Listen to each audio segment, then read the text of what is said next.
right, take it away. Well, hello, everybody. I'm Linda Wiley, coming to you from Tallahassee, Florida, where it is 2:00 in the afternoon. I moderated a session this morning with a guy from Greece, where it was 7 in the evening. It's amazing to me how we're just all over the universe for this incredible conference. So welcome to the session on the Metaverse Tour. We're so glad you're here. We're going to start out with just a few things, and then we'll just go around real quick and do just some quick introductions so you can get to know us, and then get ready because I'm going to put a link for a survey to find out what you know about the Metaverse. But before you do that, let's start with Kay. Kay, introduce yourself. I think everybody probably knows you. You're no. Like Okay. Hey, everybody. I'm Kay Novak, Assistant Director of Learning Design at a community college in Colorado. This Metaverse stuff, I've been doing it since 2007. So that was my intro. Okay, Chris, go. Hi, everyone. My name is Chris Luchs. I am an Associate Dean of Career and Technical Education and Mathematics by day, and doctoral student by night, and educator all the time. And I have been in Metaverse, and I've been in the gaming side of the Metaverse forever, and going into other things probably around the same time Kay did. And Sage. Hi, everybody. I'm Sage Freeman. I'm a media specialist, and I work in the Center for Academic Innovation at Schmeketa Community College in Salem, Oregon. And I've been working in the higher education industry for about a decade. I love working with faculty in a support role. I've been engaged with the Metaverse for about a year now and really did a deep dive into Mozilla Hubs, which I hope to share more with you. Very excited to be here today and see what everybody else has to share too. Thank you. And I'm Linda Wiley. I am an associate with the Center for Media Literacy. If you're not familiar with them, they're a national nonprofit that looks at security and privacy issues and all things related to media literacy. And I'm also a doctoral student like Chris, but pretty much all the time, not just at night. This week marks the end of my coursework, so I'm officially ABD for instructional design at Baker University. So you can see them clapping, and if I fall over dead in the middle of the session, you know why. But I've actually been around for a long time in the ed tech world. I spent about 20 years in educational technology, and believe it or not, Metaverse is kind of new to me. And so I've really just been so grateful that Kay and Chris have kind of taken me under their wing to help me get to know a little bit more about the Metaverse. And so that we might know what you think you know about the Metaverse, take a look in chat. There's a link out to a Meti survey, and I'm going to just share my screen real quick. Let's see if it will let me do that, Kay, since you're sharing. I think it will. All right, so see if you can click on that link, and there's just one question. What do you know about it? Metaverse is my universe. I think it's like Second Life and VR headsets, right? Or isn't it that thing Facebook is doing? And can you see the results? Everybody can see them in real time? Kay, nod your head. I can see you. You can see the little blue dots. Yes, it's showing up. It's good. I think it's kind of cute, isn't it? I've never used it before. I mean, I think people are being influenced by seeing other people's answers, but that's okay. We're not doing research with this question. Yeah, no, this is definitely not a research kind of question. I wouldn't use it for my dissertation, but I think I actually would fall in it. Isn't it that Facebook thing's doing? I really don't, believe it or not, even though I've been in ed tech for over 20 years, I don't know a lot about the Metaverse. And so I've really, as a under their thinking about, so to help me sense of what it's all, because it's more than just virtual reality and augmented reality, and it's definitely not just the thing that Facebook's doing. So Kay was sharing just a moment ago this Facebook group, and we're going to put this link in chat if somebody could do that for me. I think one of you've got it. We've started out with this little Padlet where, as a little team, we've put together some things for you to take a look at, and you can join this, you can add to this Padlet, you can comment on things and love things. There's a definition in the upper left that they're going to talk about in just a minute, but the one thing I wanted to point out was the article about the most important design jobs. It's this thing right here. And if just spend a couple minutes reading through this, because I have decided now that I want to be the chief drone experience designer. That's going to be get my dissertation's done. This is what I want to do. I mean, when you think about the possibilities of what the metaverse is going to be bringing us, it never even would have dreamed that you could be a cheap drone experience designer, or to me, a conductor is somebody with a symphony. But it's really, the possibilities are really endless, and it's such an exciting time for students that are coming up now to just dream differently about what they want to be in the world. So take a peek at this Padlet, bookmark it as you go down the ramp too with us, learning more about the metaverse. Feel free to add to this, comment, and just kind of play along with us. So with that, I'm going to stop sharing. We're glad you're here today, because we're going to learn from the best. Chris, is it going to you or to Kay? Oh yeah, let's see. Well, it's kind of still on you. So this is the list of things in that article. Yeah. And just think about these. First of all, which ones we want. I'd say go back, Chris. Everybody, you got to pick one. Pick one of these and put it into chat. Put it in chat. Well, I've got the chief drone officer. Nobody else can have that one. That one's mine. I'm sure there'll be room for more than one. Okay,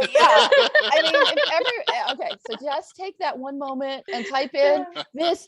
Which one do you want? And I'm chief creative. Look at that. Yeah, I'm like, oh. And here's the awful thing. I think I can be any of these. I still think I can be any of these, other than the synthetic biologist and nanotech designer. I think the Uber driver at the end is just trolling us. Yeah, no. The Uber driver at the end, if you read the article, is like they're going, but everybody's gonna have to be an Uber driver. But look, the things I don't think I can do are the human organ designers and the synthetic biologists. But I can tell you, there is a synthetic biology project at the University of Colorado, Denver. The human organ designer. I mean, think about what we need to be designing and teaching our students so that they can grow up to be human organ designers. Okay. I will tell you, I have a fabulous microbiologist that we've talked about this, and we've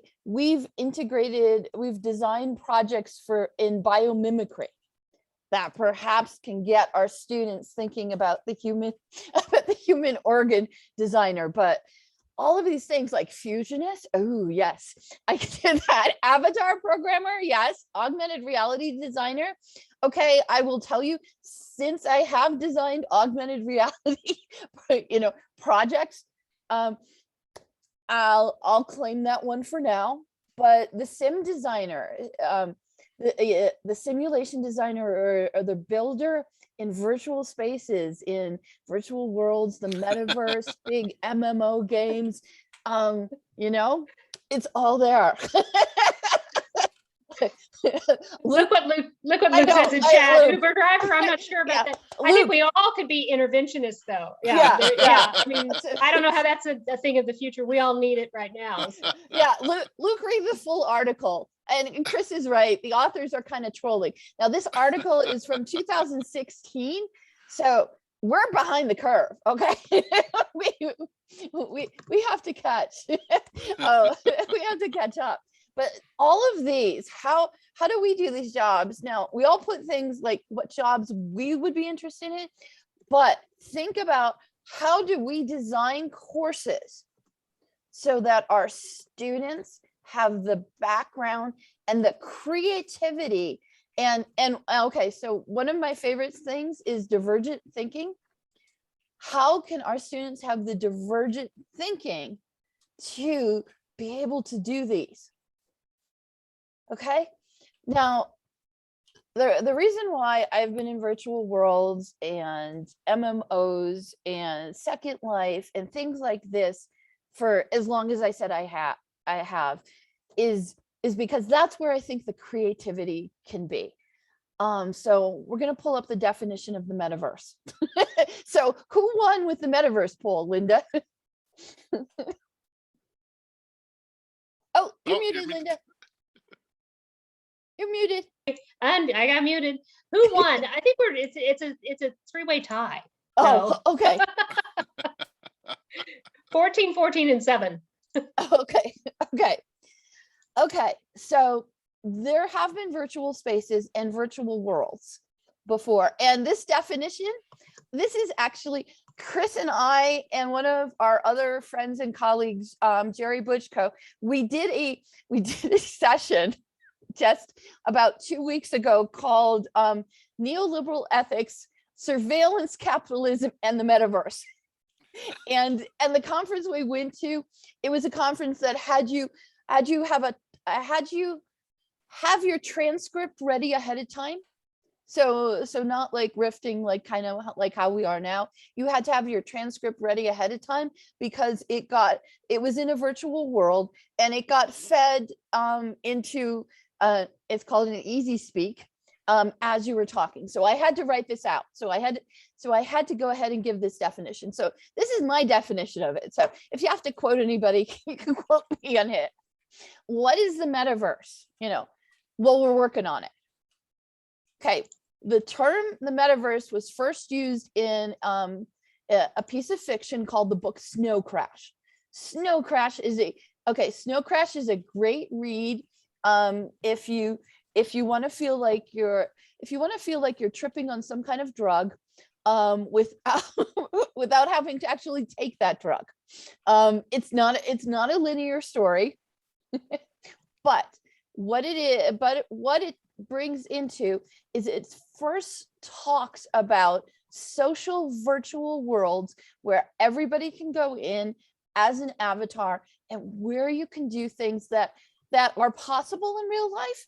And when we say things that are possible in real life, that's a simulation, and also do things that aren't possible in real life.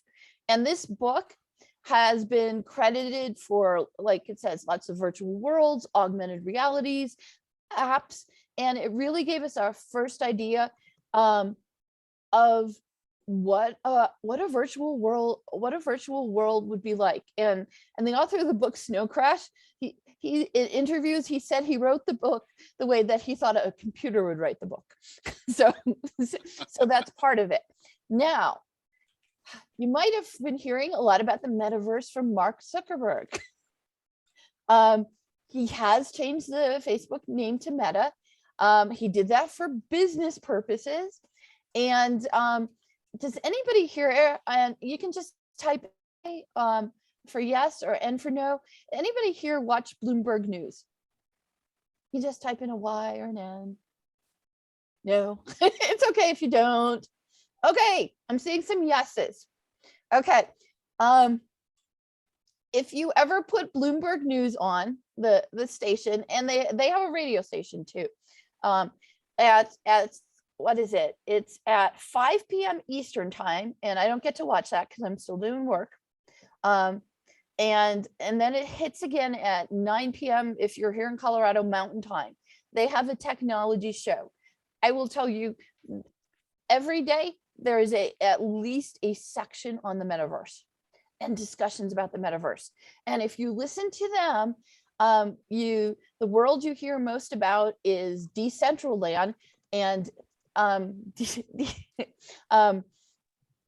and you hear about high prices for these virtual real estate. You hear about Web3, and you hear about the blockchain being the metaverse for plumbing all the time.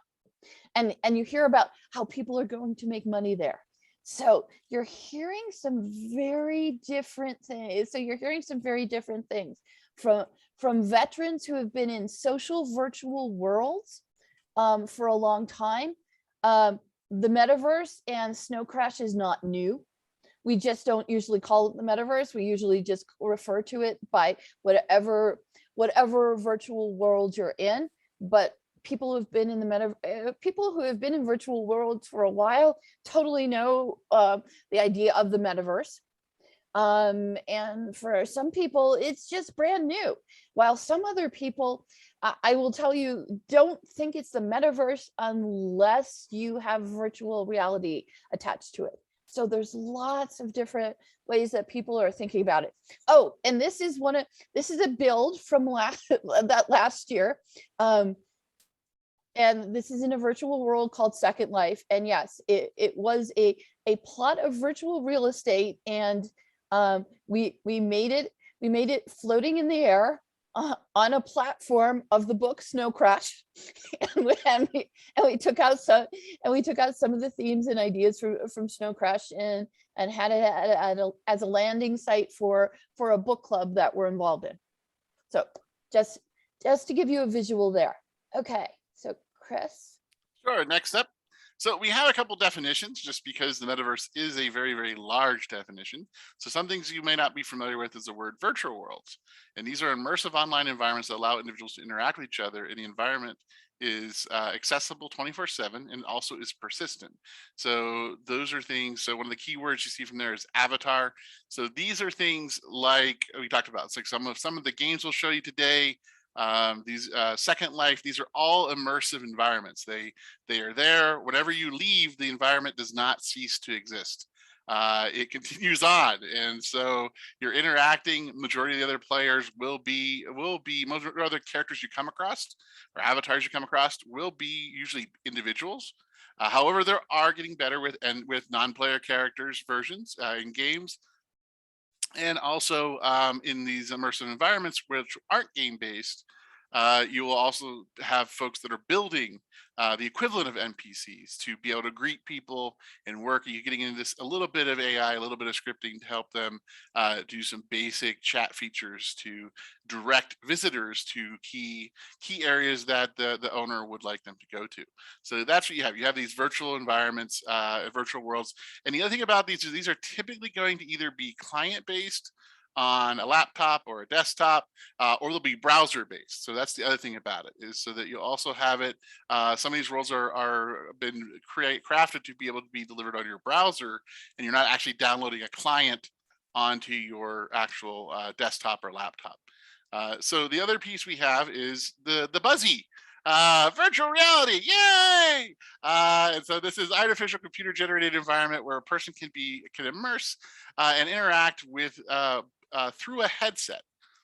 And so the key thing for a lot of these is presence, that you feel that you're present, that you feel like you're there because you're wearing the goggles. You can sometimes see your hands, sometimes you can't. For the early days of virtual reality, everyone got motion sickness because of a Horizon issue. They've gotten a little bit better at that. But Len Scrogan, a faculty member at University of Colorado, has done a lot of research on virtual reality and some site issues that occur with that. So he's done a lot of interesting experiments to see about what's causing everyone to sort of get that motion sickness that we were talking about. But that's the thing. So virtual reality is wearing the headset, wearing some of them now come in a backpack. So you're not as all wired up as you used to be, but still, those are the things you're starting to see. So there's two separate pieces. So virtual worlds, typically on a desktop or a laptop or browser. Virtual reality, you're using a headpiece, whether that's you're using your phone as part of your headpiece, or if it's goggles that are attached to a backpack, computer, or whatnot. So those are what you're seeing there with virtual reality. So we'll go ahead and get started with our tour. So first up will be Sage, and he will be talking about Mozilla Hub. Oh, this is exciting. Oh, I am so excited to be here to tell you all about Mozilla Hubs. So I've got a video that I'd like to share with you first. It's going to just give a quick introduction. And let me share my screen and make sure that I can do that. Okay. Share. Turn on some sound here too. Okay. All right. So hopefully you're all seeing my screen. Okay.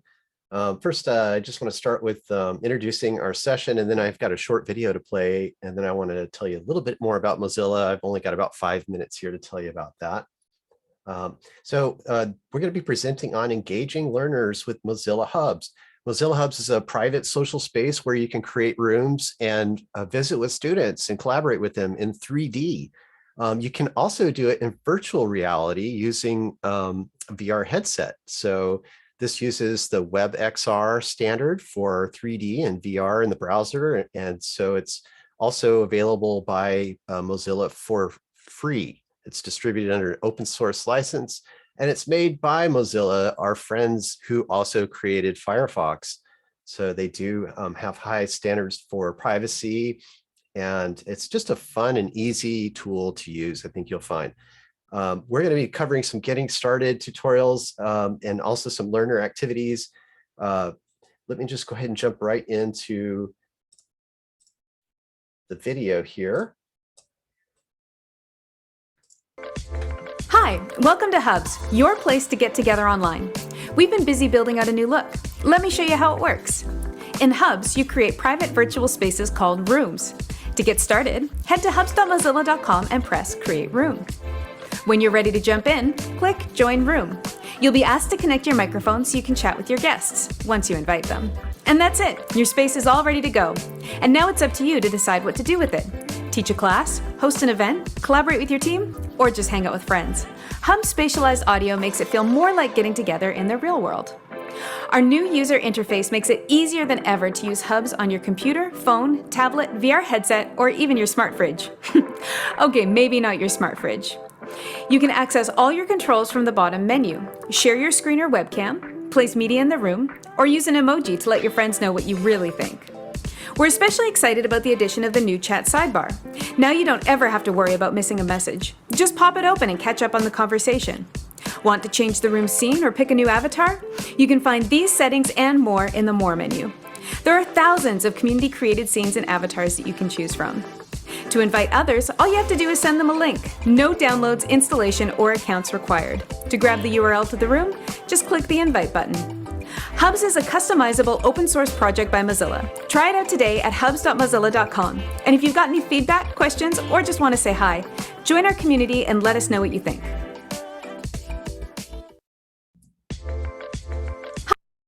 Yeah, so that's hopefully just a quick introduction to capture your interest and give you a high-level overview of what Hubs is about. To get started with Hubs, you can head over to hubs.mozilla.com. You can create a room in Hubs really easily just by creating a room. You don't even need an account.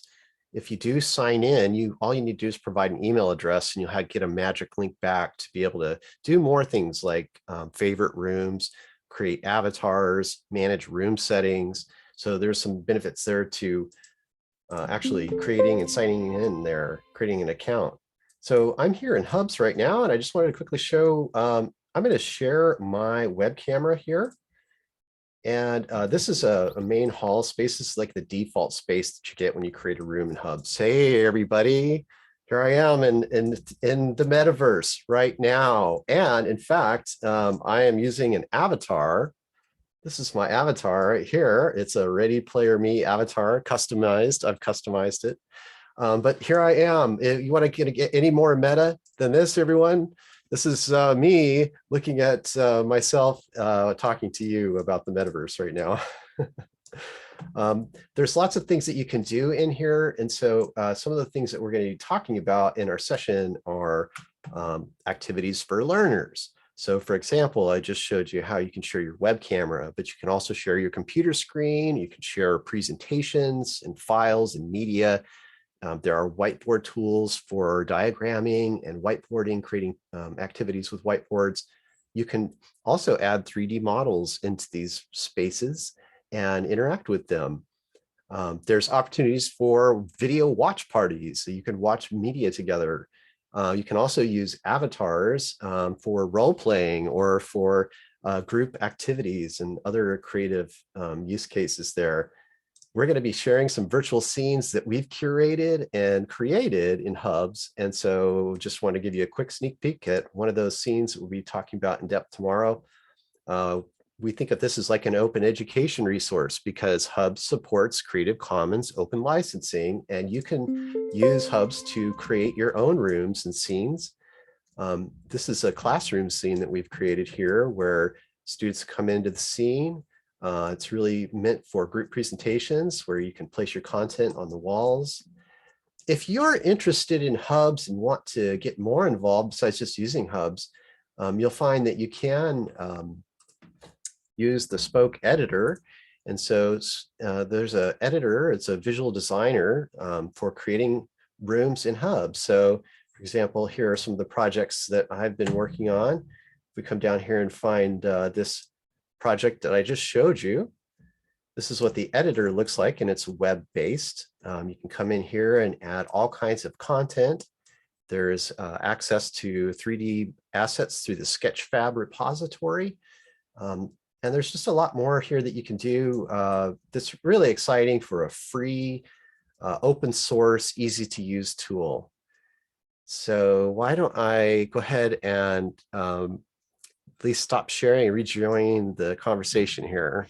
Yeah, and you have lots of questions, so we'll start on the top.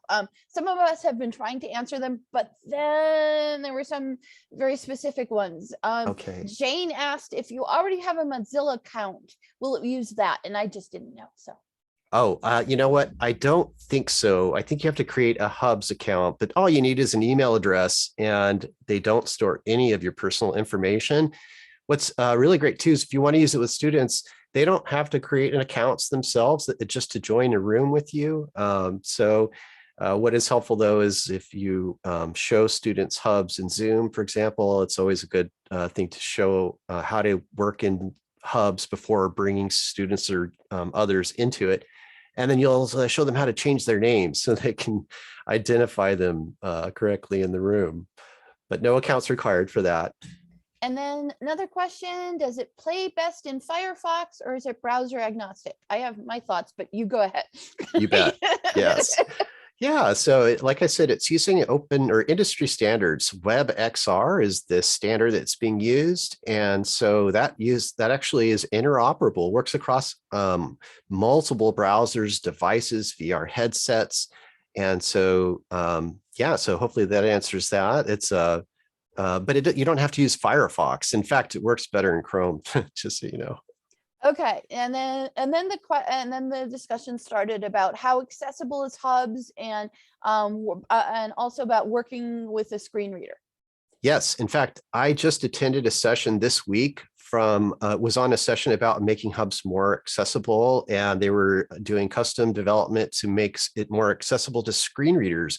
For example, they had the ability to label and describe 3D objects in the room for screen readers to be able to understand them. So there's advancements that are happening, and because it's an open source license, there is a community out there that's engaged in supporting accessibility with Hubs. The Hubs team is also focused on accessibility from their design, but everyone should know that Hubs is not fully accessible at this time for screen readers. So it's really important that you do know your audience when using Hubs. Okay, and I'm just gonna say something there. A lot of times, just because I've been doing virtual worlds for a very long time, and I've been bringing students in for that, a lot of times for us as instructional designers, the minute we hear that we have a level of accessibility, and if we hear it isn't met, we stop using these things. That has stopped us from doing a lot of those things. Okay. What we really have to, I'm gonna make a suggestion, and my suggestion is that instead we look to how far along can we bring students into these virtual worlds and virtual spaces, and that we look to see what accommodations we then can help our students with. Okay, because some of the worlds that we'll be showing you, the platform has not developed that accessibility, but there's a community around that platform that has developed that accessibility. Two of the worlds that Chris and I will be showing you, there's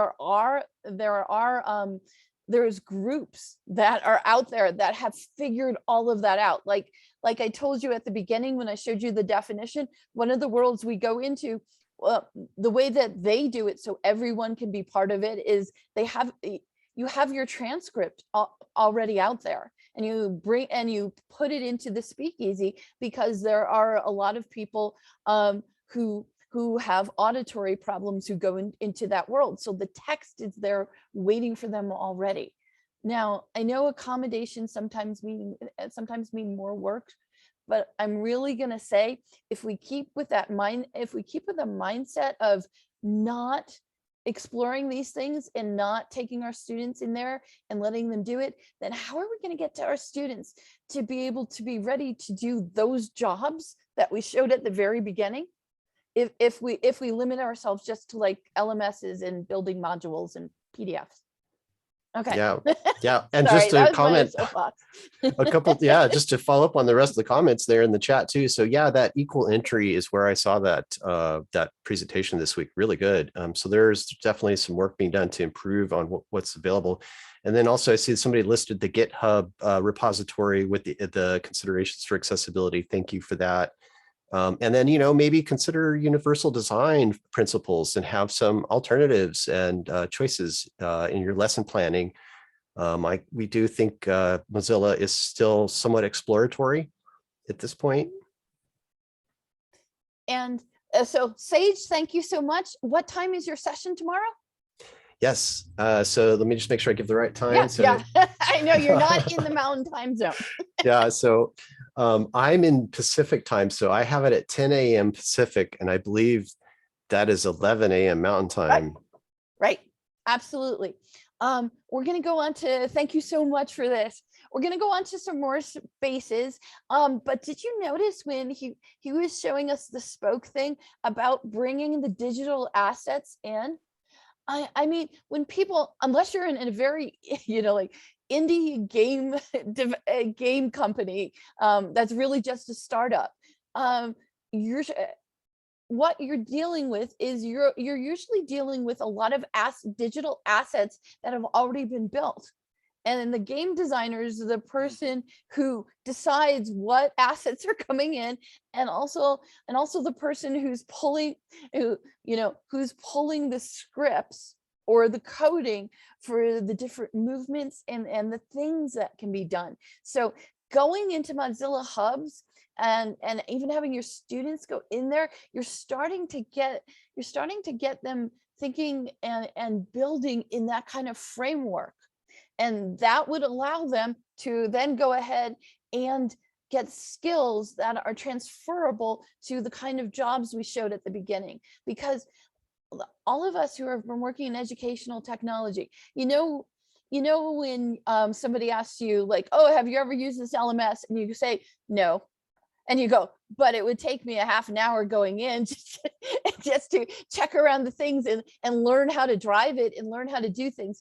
And, also us for educational technology, where someone asks us, oh, have you ever used this? And you go, no, but it would take me a half an hour to go to download it, go in and start looking at it. That's the kind of thing, the literacy that we don't think about a lot with our students. I know we talk about lowering the cognitive load with the LMSs, but that's part of the technology literacy that our students will need.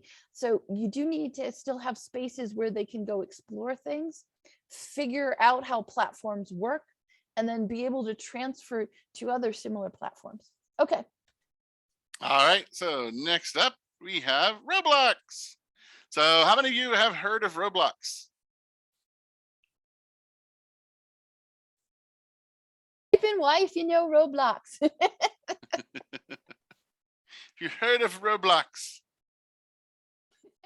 Oh, Susie's heard of it. Okay, so anybody else who's heard of it, type in Y. Yes, there you go. Yes, and we're getting that. I have a 9-year-old. My kiddos. Yes, we're getting a lot of that. For those that don't know Roblox, it's the new Minecraft. It replaced Minecraft as a lot of go-to. Some kids felt that they were too old for Minecraft, and luckily Roblox was available for them to hop.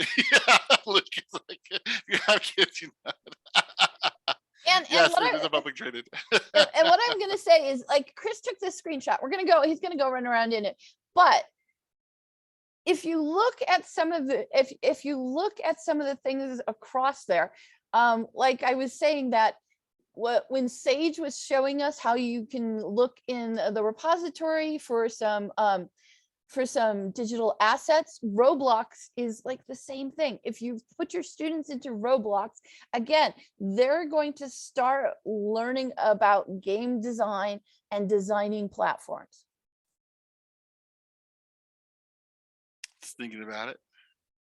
So when you go into Roblox, Chris logged into Roblox, you have your choice of like, there's some games, or you can consider them worlds that you can go in for free, and there's some that cost money, and basically anybody can build these.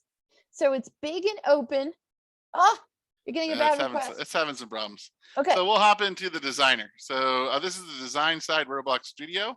So Roblox is also much like Minecraft.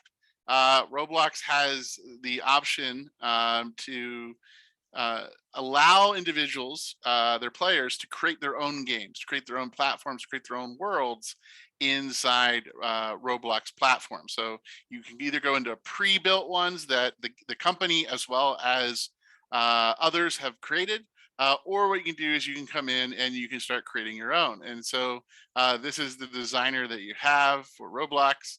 You have a lot of preset items that you can go ahead and drop in. And so you can also preview and play, which then allows you to go ahead and see what your world looks like, and drops a character in there. And then you can go ahead and run around. And yes, it's very Lego-y for those that are new to it. But you can see that you can basically, very simplified graphics. You have different tools you can use to go ahead and create text, create images, import images here. So it's got its own little design environment that you play around with. So you can see it's also saying that there's going to be a new privacy change and doing auto discovery as well. But you can see the world here is a very simplified world, but still very usable if you want it. There's also a chat feature that's in Roblox that you can use, and you can communicate with friends. There's some emoticons. There is some whitelisting that's going on. I see Mike Lampy has his hand up. Go ahead, Mike.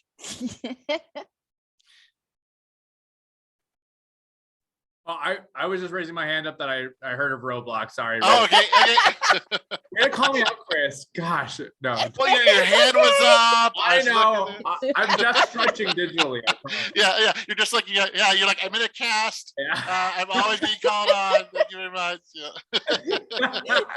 Sorry, Chris. Thank you. No worries. And the reason why we really put Roblox in here, again, I've been seeing it more K through 12 when it comes to education, but Roblox has been advertising that they're the metaverse.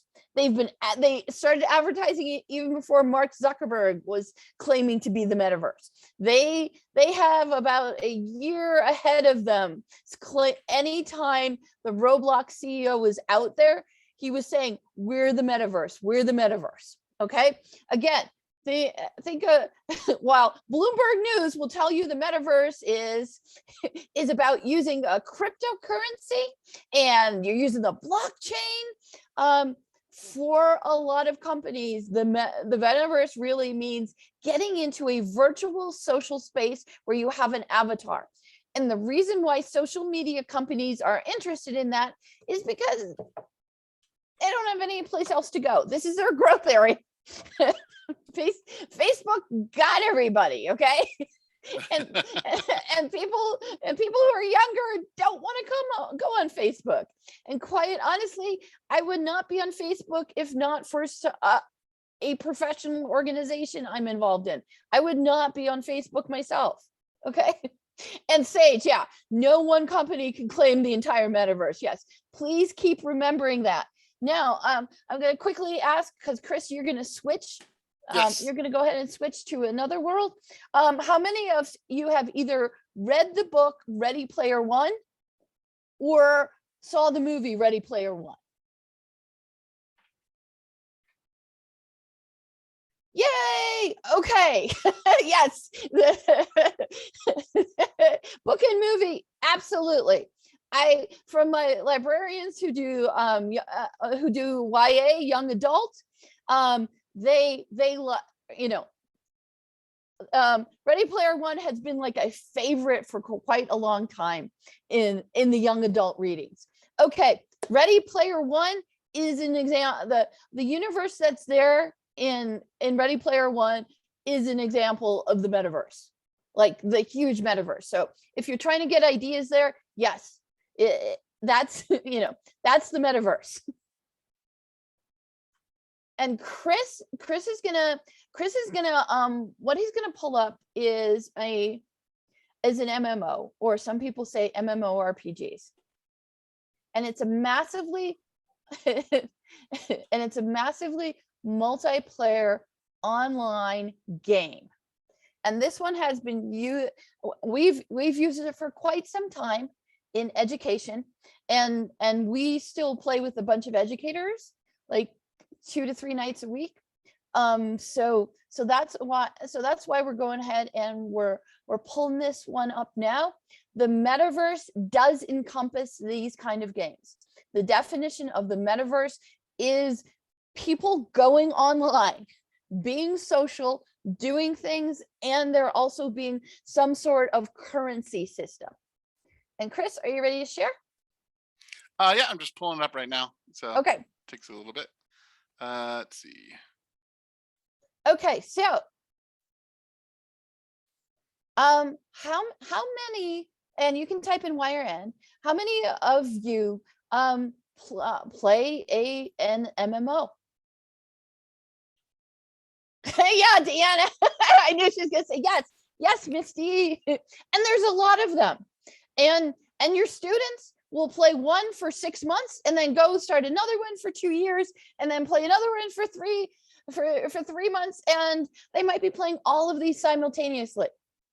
Okay, so what Chris has up is World of Warcraft, like I said, and Eric is putting multiple. Yes, multiple. Okay, you can. I have no problem with my students asking. I actually put in my introduction, what I play, and my students in my online classes quickly identify and tell me what they're playing. The ones who are playing the same game as I am usually like to put their like overall in the game we're playing. You get a score by how successful you are when you either go out as a group to do raids, or if you go out as a team to do something they call mythic dungeons. And I will tell you, my students immediately ask me what my score is in mythic dungeons once they find out I play. And some of my students shame me by having much better scores than I do. Now, Chris, Also, go ahead. Sure. Also in World of Warcraft, they have a lot of in-game accessibility. You can see here on the screen, you can create a move pad.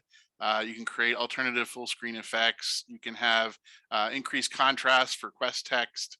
There's also things for motion sickness, camera shake, cursor size, transcribe voice chat, read chat aloud, and also speak to me in voice chat.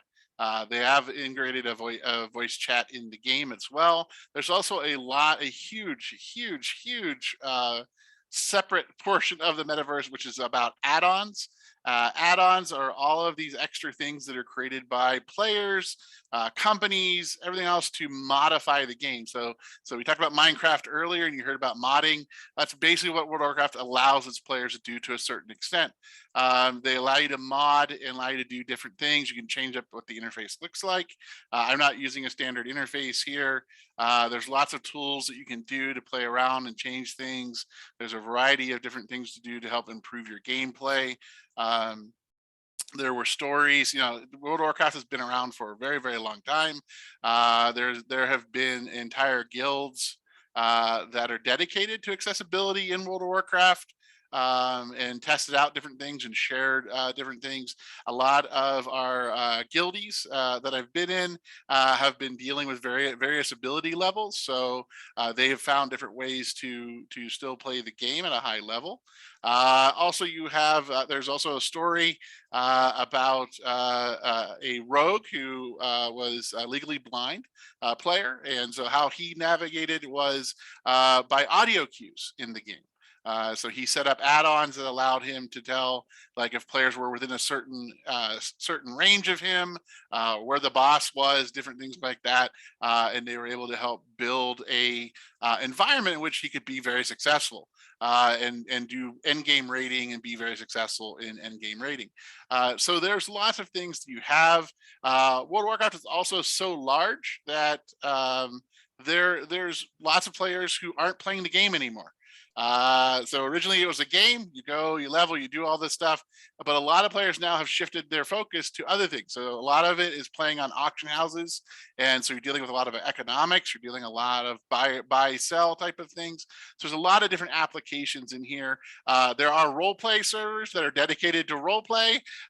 So you play as an orc in a camp or as a human in a city, and you bake bread and you sell it to other players. So there's lots of different options and flexibility within the game itself that, like, a lot of times, like, if I ever get pushback from students whenever I've used this in my accounting and business classes, my response has always been, I'm not here to make you a gamer. This is an environment for you to apply the concepts and constructs that you've learned in class in this environment and to create the deliverables that I've asked.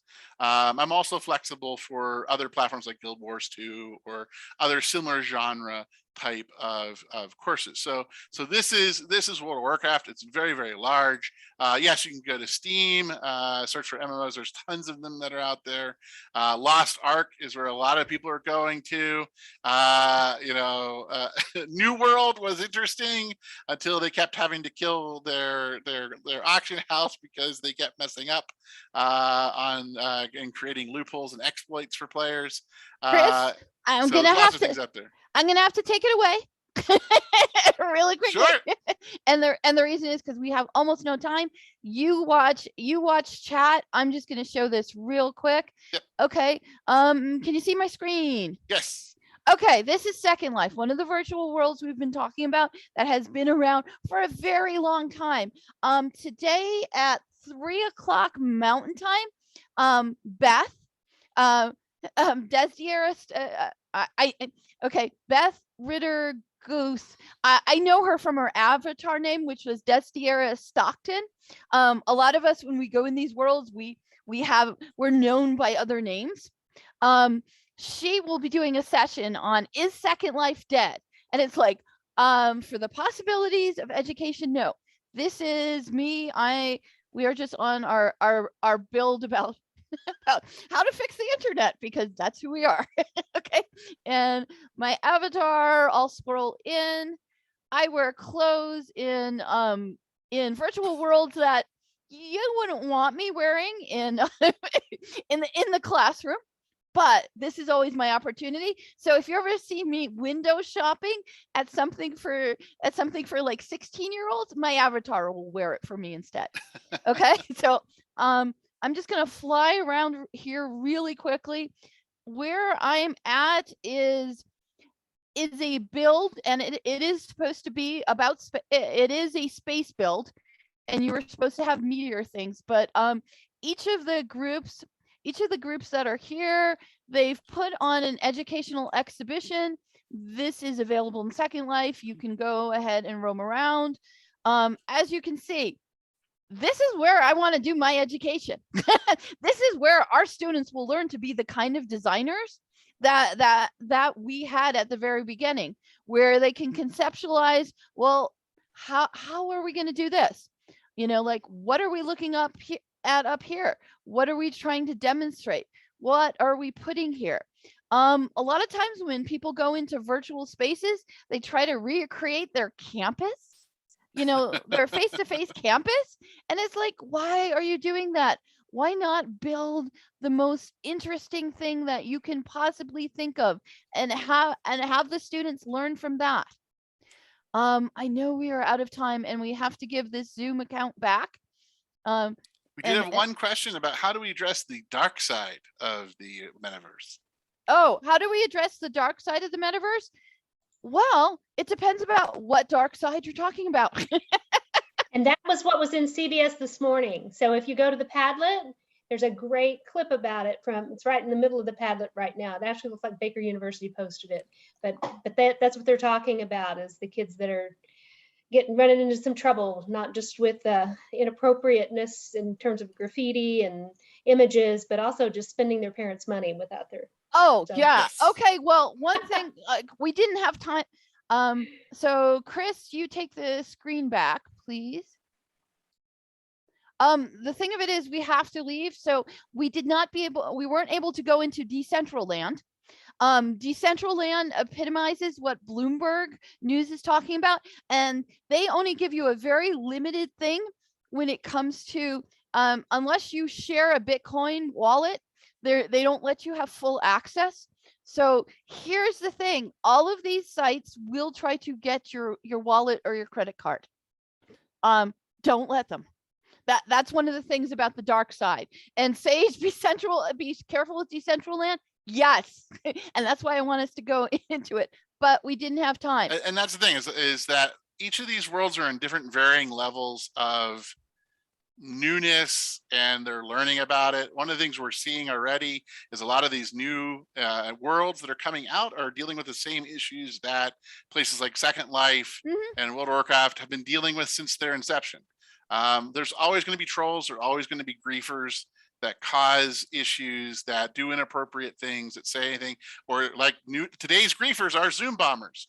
That's what they are. So we had worse ones. We had flying body parts in Second Life, and then we figured out how to deal with it. We figured out the permissions. We figured out people became, aware. We had things like don't feed the trolls, meaning if somebody did it, you ignored them until somebody could eject it from the site, and you gave them no oxygen to do that. That's part of it is looking at it from an educating standpoint and informing your students about this. Some of these new worlds are pay to play. Some of them are freemium, where it's a free look around, but then if you want to do something different, if you want to get more content, you have to pay for it.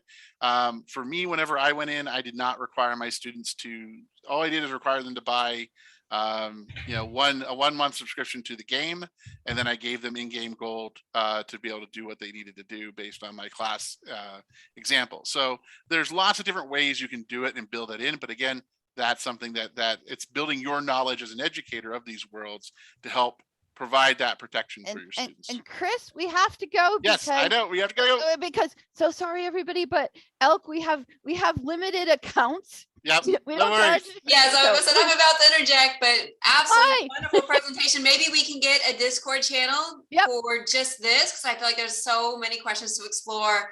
Very exciting. Very, very exciting topic. I learned a lot. All right, I'll stop the recording. Bye.